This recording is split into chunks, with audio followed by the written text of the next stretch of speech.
November 30th, 2020 vocabulary. All right, so we have the term, the definition, and the example. So we're going to fill in our boxes.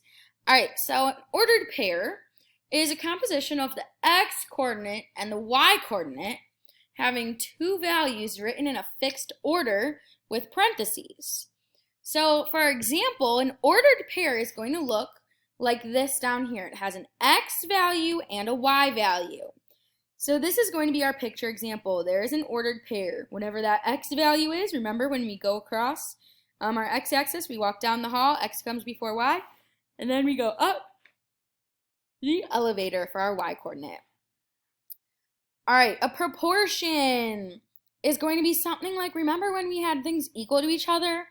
Those are called proportions. So a proportion is going to be when two ratios are equivalent or equal to each other. So remember when we did our butterfly, our cross multiplication, our butterfly method? We saw which were equal to each other. All right, variable, we know this one, a symbol for a value we don't know yet. A variable can be a letter that'll represent the missing number. So it can be X, it can be Y, it can be H, G, I, Q, whatever you want it to be. It's just a letter that'll stand for, that symbol that'll stand for the unknown, a number that we don't know yet. X-axis, so if you can see this horizontal line, so going side to side, is the x-axis. So this is going to be the line on a graph that runs horizontally from left to right through 0. So that the horizontal line that goes through 0 from left to right on a coordinate plane on a graph. The y-axis is the opposite, so it's going to go up and down. So the line on a graph that runs vertically up and down through 0.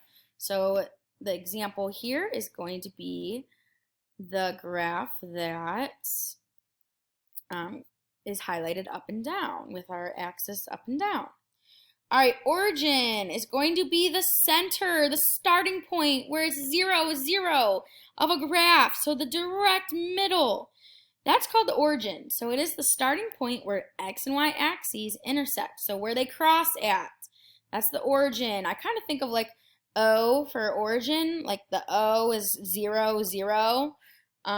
So that's the starting point or the very middle. And that's all for our vocabulary. Great job!